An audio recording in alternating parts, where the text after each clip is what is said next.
Hello again. One of the difficulties when trying to form or hold an opinion on current events in the Middle East is that nobody in this country really has the faintest idea what is going on in Israel, Gaza, Syria, Lebanon, and so on. Partly, this is because the mainstream media, by tacit agreement, follow a general narrative and have an unspoken code about what is news and what is not. This is a process which has been going on now for at least 50 years to my certain knowledge. Let me give a couple of examples first from the current fighting in the Middle East, which has been going on for long before the business in Gaza erupted. Here is a simple question to see if I'm right about this, about people in Britain and the United States having no idea what is going on in that part of the world. The news that America bombed targets in Syria the day before yesterday will probably be known to most viewers, I'm guessing. Some might be aware also that Israel has been bombing Syria lately, mainly the airports at Damascus and Homs. This is, as I say, the standard narrative. Here is a question. Can anybody watching this video name two other countries which have been bombing Syria in the last few weeks? Not irregular forces like Hezbollah, but two independent sovereign nations which have been conducting air raids on Syrian territory. I rather think that for most viewers this will prove puzzling. Well, the answer is, of course, Russia and Turkey. What? Your newspapers and television channels didn't tell you that Russia has been conducting airstrikes in Syria for years and that 2 weeks ago they bombed a Palestinian refugee camp in Syria? You didn't know that earlier this month Turkey was also bombing refugee camps and killed scores of people? Most of this is not mentioned at all in the news in Britain, but I give a couple of links just to show I'm not making all this up. A quick internet search using the terms Russia bombing Syria and Turkey bombing Syria will soon throw up more. A lot of stuff is comes up on Twitter and it's in the foreign press. You'll have to use Google Translate. Most of the events aren't actually reported in English. The point is that Russian airstrikes are not quite as interesting as American airstrikes. So most of the time, nobody bothers to report on them. Israel bombing Syria is news. Turkey bombing Syria is not.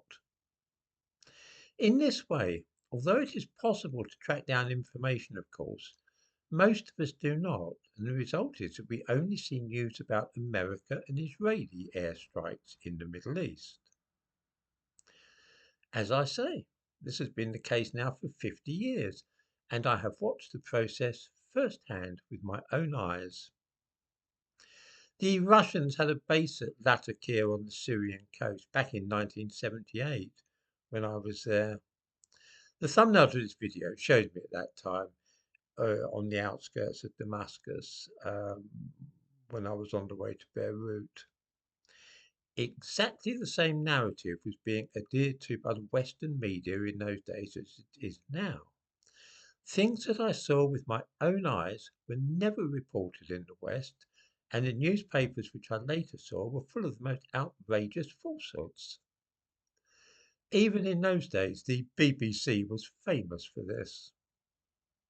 The year before I was in Syria, I had spent most of that year in Israel, and while there I kept a journal of events as I saw them unfold, simply writing what I actually witnessed. Here, for example, is an entry from November the 10th, 1977. Where are we now? A lot of aircraft flying down the valley on Monday, and on Tuesday, a lot of troop movements. Nahariya was attacked by a lot of rockets fired from Lebanon. As a result, the Israelis have been bombing villages in southern Lebanon. Oh, it sounds precisely like the news today from northern Israel, of course. In those days, the enemy was using Russian Katyusha missiles, which were mounted on the back of lorries. I was living in the Galilee at that time, and we were close enough to the border to hear the artillery exchanges. I subsequently took the trouble to check up on what I had recorded in my journal by tracking down the report to the Security Council by the UN forces monitoring the ceasefire at that time. I was just making absolutely sure that my own recollection was correct by checking it with documentary sources. Just as now, towns like Kiryat Shmona and Nahariya were being hit and the kids were sleeping in the shelters. Let me read out what those devils in the UN had to say. That on 6th of November, Nakora outstation observed Israel forces firing 30 artillery rounds and 26 mortar rounds across the armistice demarcation line. The number of these impacted close to UNTSO, that's the United Nations outstation. Israeli news agencies report that the firing was in response to rocket attacks by de facto forces in southern Lebanon directed at the city of Nahariya in Israel on 6th of November, in which 2 people were reported killed. This is a perfect example of why people who are not actually living in the Middle East never really understand what is happening. Rockets have been landing in Israel at Katyushas fired from Lebanon for days, and Israel had not responded.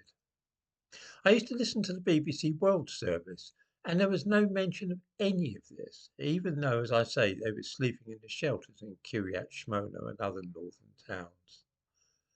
Then, finally, after rockets had been landing for a while, 2 people were killed in Nahariya.